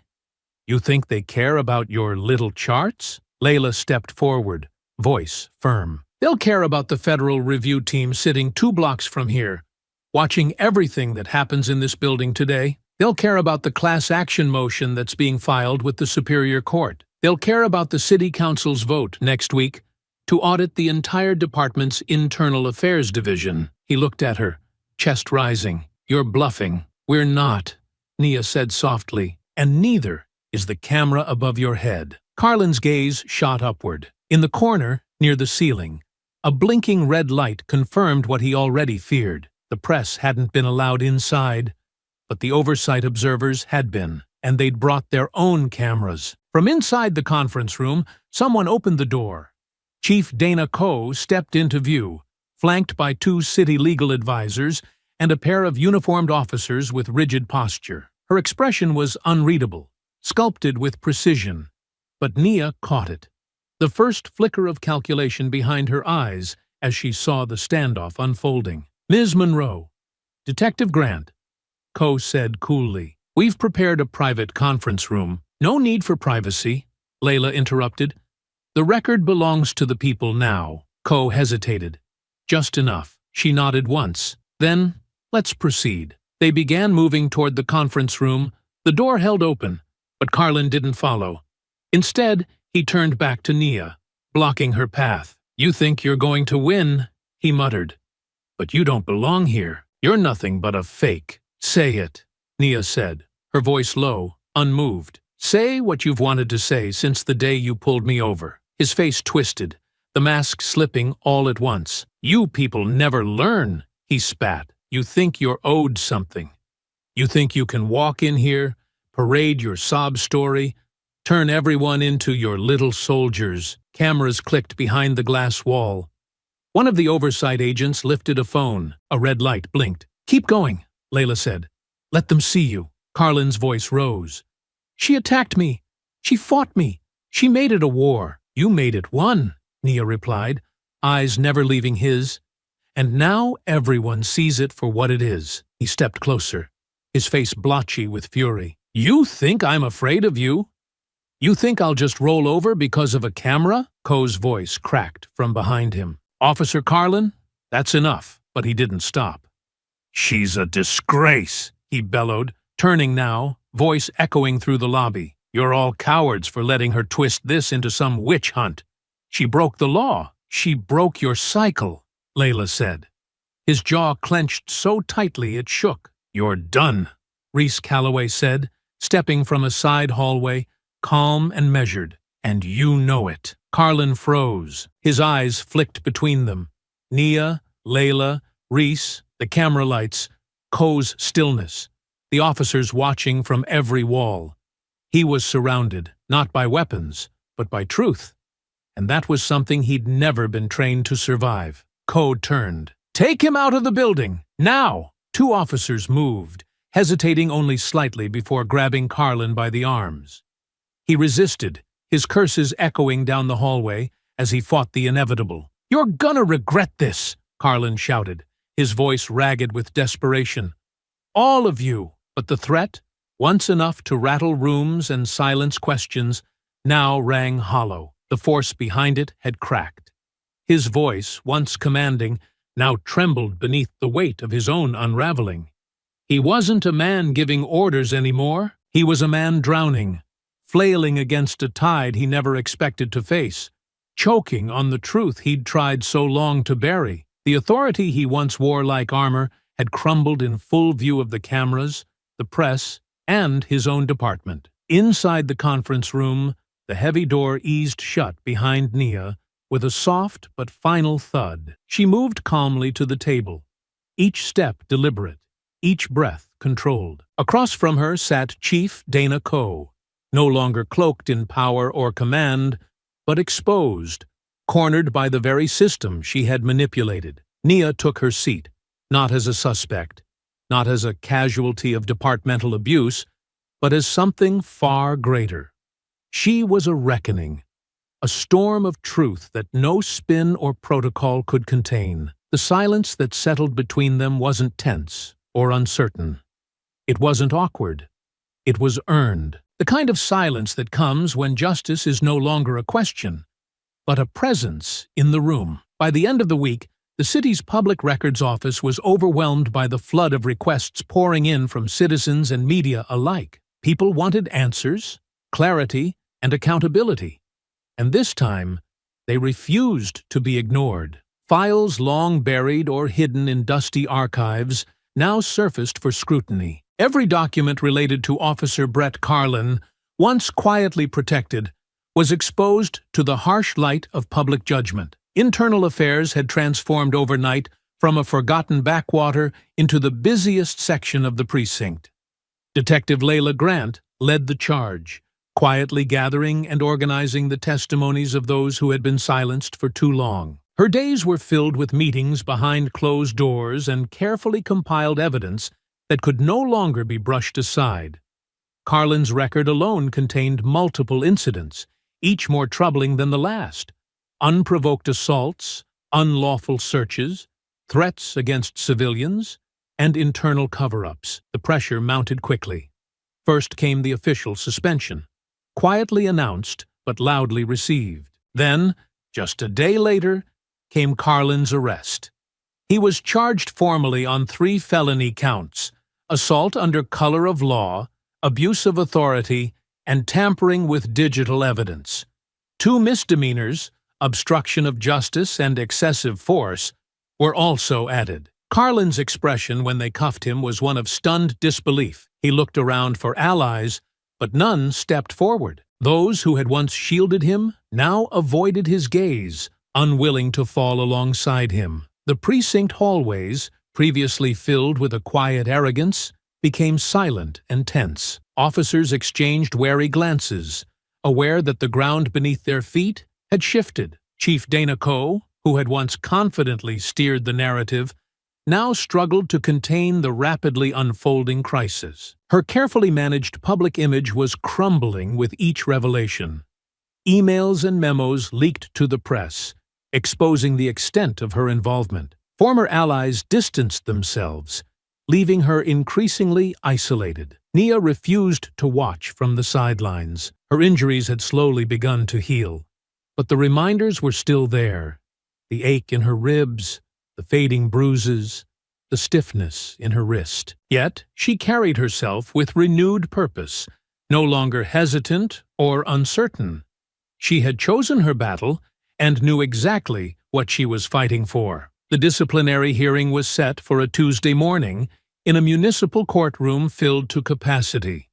Rows of wooden benches were occupied by journalists, activists, and community members eager for answers. Cameras lined the walls, broadcasting the proceedings to thousands who had followed the case closely. Nia took her seat at the witness table, calmly meeting the gaze of the disciplinary panel in front of her. Detective Grant sat behind her, ready with meticulously organized evidence. The room quieted as Nia began to speak, her voice clear and steady. "I was stopped that evening without cause," she began, looking directly at the panelists. "Officer Carlin had no reason to search my car, no reason to become aggressive, and certainly no justification for assaulting me. But what concerns me most isn't just what he did. It's that he was allowed to do it repeatedly, without consequence." She paused, letting her words settle, then continued, "Chief Coe received multiple complaints and warnings about Officer Carlin's behavior. Each of those complaints was deliberately ignored or buried. This was not an oversight. It was a choice, one that put innocent people at risk every day." A panel member leaned forward slightly, adjusting his glasses. "Ms. Monroe, can you confirm that you have seen documentation directly linking Chief Coe to these cover-ups?" "Yes," Nia responded without hesitation. "Detective Grant has compiled extensive evidence. Chief Coe personally redirected internal investigations, buried official complaints, and allowed Carlin and officers like him to continue abusing their power." A murmur rippled through the crowd. Journalists scribbled furiously in their notepads, and camera shutters clicked rapidly. Chief Coe sat at a separate table, flanked by her attorneys, her carefully controlled expression faltering under scrutiny. Nia glanced briefly in her direction, making it clear that her testimony was not personal. It was about justice. "I came here today because silence allows people like Carlin and Coe to thrive," Nia continued. "I came to ensure no one else has to endure what I did, and that no one else is silenced when they try to speak up." When Nia finished her statement, the room erupted in supportive murmurs and quiet applause. Even the stern faces on the disciplinary panel softened slightly, understanding the gravity of what had been presented. Less than a day later, the pressure became too great. Chief Dana Coe resigned without fanfare, issuing a brief statement that offered no apology or acknowledgement of wrongdoing. Her departure marked a clear turning point. The powerful had become vulnerable, and accountability was finally within reach. Internal affairs moved swiftly. 6 additional officers closely linked to Carlin faced suspension and immediate investigations. One, eager to protect himself, volunteered to testify against his fellow officers in exchange for leniency. The union's attempts at intervention fell short, their defenses collapsing under overwhelming evidence and public outrage. Back at the safe house, Nia stood quietly on the porch as evening settled softly around her. She watched as Reese Calloway approached, carrying another folder in his hand. "The state prosecutor confirmed it today," Reese said as he stopped beside her. "Your testimony sealed Carlin's fate. No more hearings, just trial preparation now. Coe is gone, Carlin's finished, and the others are falling one by one." Nia nodded slowly, her gaze fixed thoughtfully on the shadows stretching across the yard. "But it's not over yet," she said softly. Reese studied her carefully, recognizing the determination still burning quietly within her. "You've done more than enough. Carlin and Coe were the heart of the problem." Nia turned to face him directly, her expression calm but resolute. "They were symptoms, Reese.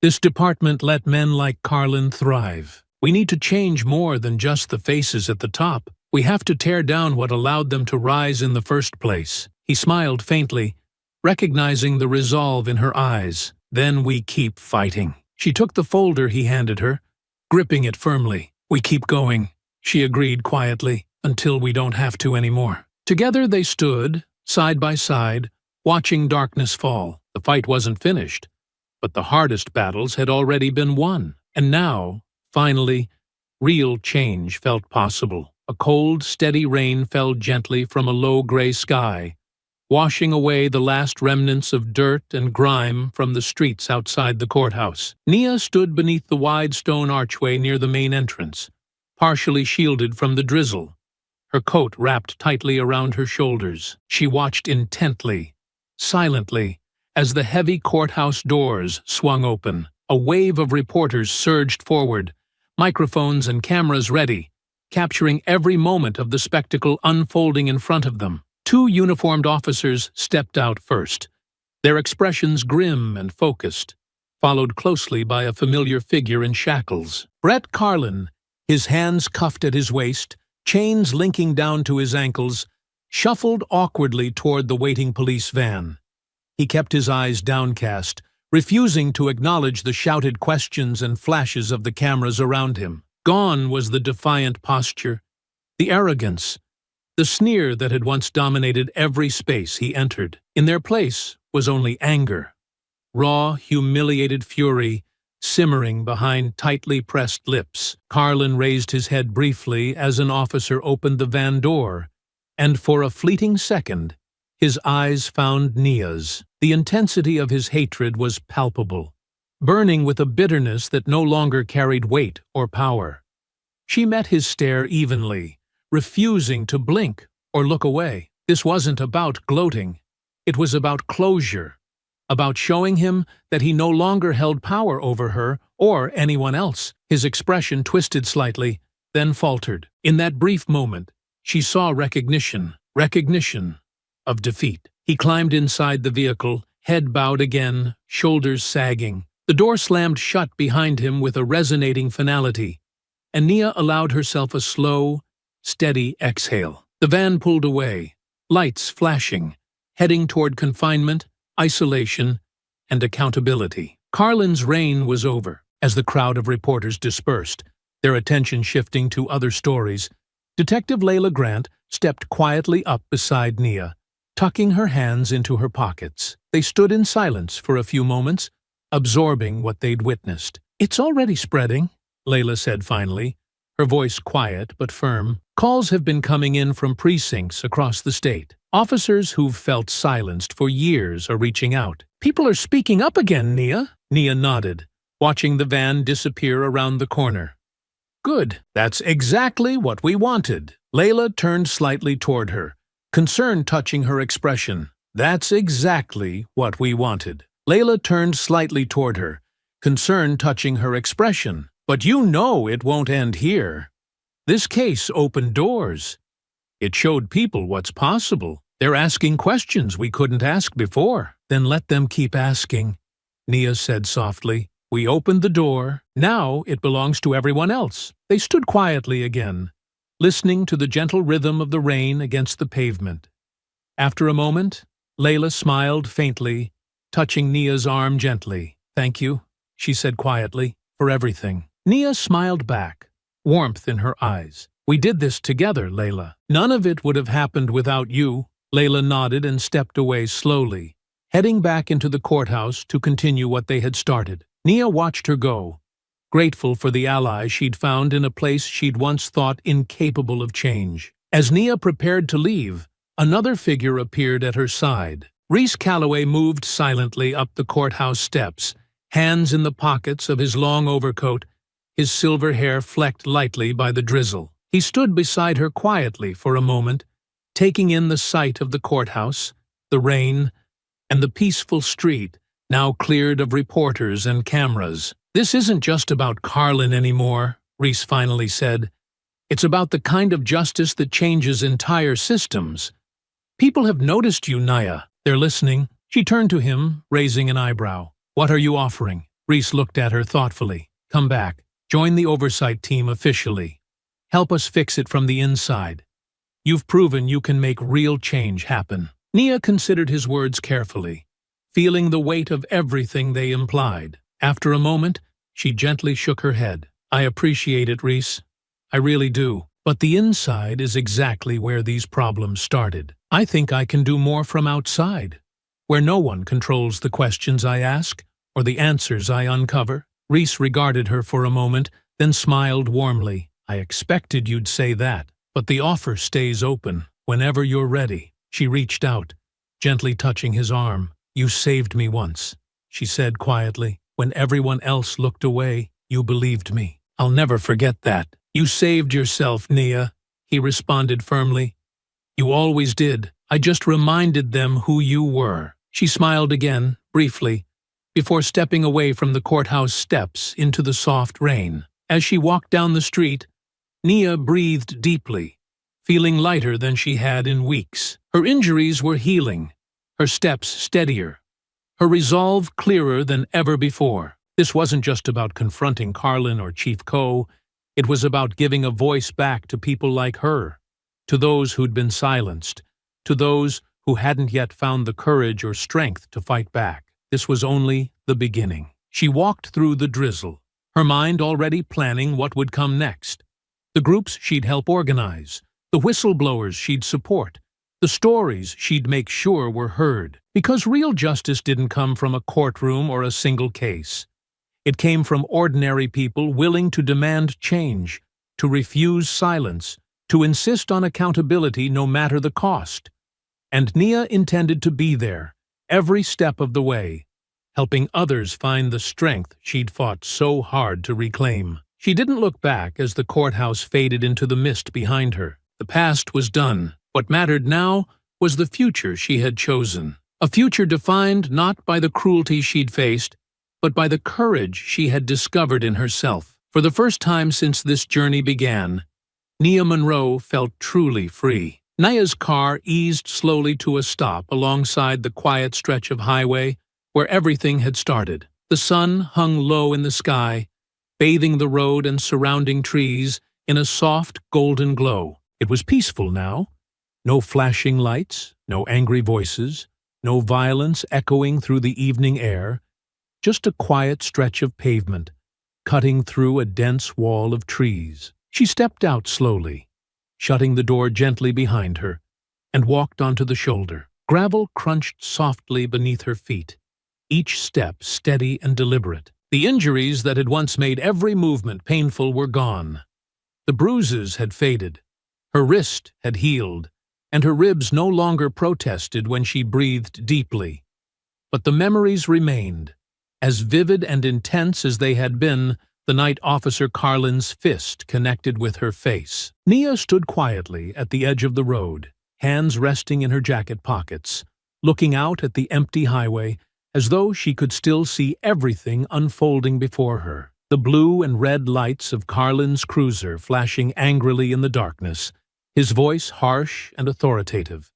Her own attempts to remain calm, even as her instincts warned her that something was terribly wrong. She could still hear the quiet hum of her car's engine, the rustle of leaves disturbed by passing traffic, and finally, the sharp crack of violence that had broken the quiet forever. She let her eyes close briefly, allowing the memories to come, to wash over her one last time, not with fear, but with a newfound strength. She had chosen that night, perhaps without even fully realizing it, not to let silence be her answer. She had chosen not to accept injustice, not to be a victim who would quietly fade into obscurity. Her choice had set off a chain reaction she hadn't anticipated, a chain reaction that rippled outward, uncovering layers of corruption and complicity that had gone unchallenged for far too long. Now she understood clearly.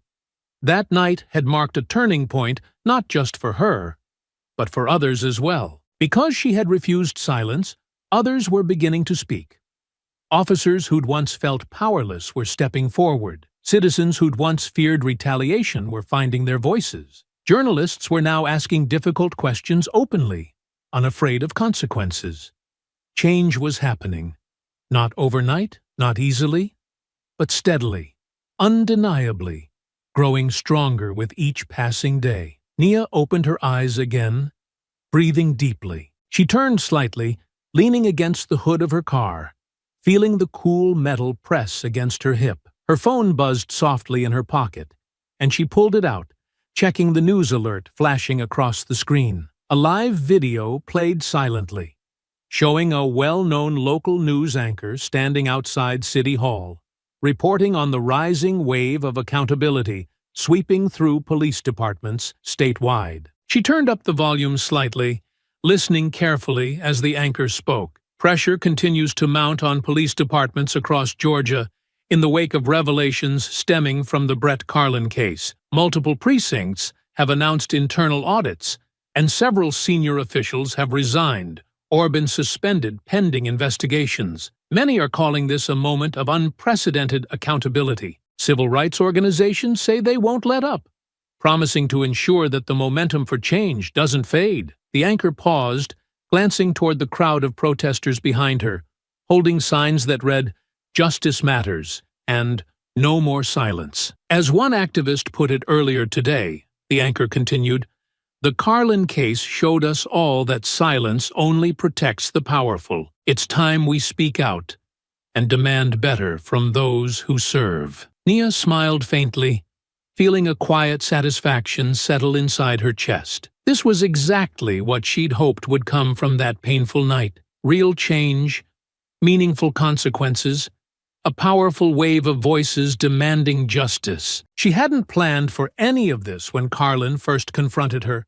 She'd simply decided that she would not be broken, that she wouldn't silently disappear into the shadows. And now, she wasn't alone. She slipped the phone back into her pocket and looked out at the quiet highway one last time. The bruises had healed, but the scars would always remind her why the fight mattered. It wasn't just about Carlin or Chief Coe or the precinct. It was about everyone who'd been made to feel powerless and voiceless. It was about giving them back the strength they'd lost, just as she'd reclaimed her own. She climbed back into her car, gently pulling the door closed, and started the engine. The familiar hum was comforting, grounding her once again in the present. She glanced one last time at the empty stretch of road where she'd faced the violence and cruelty she had never imagined would be part of her story.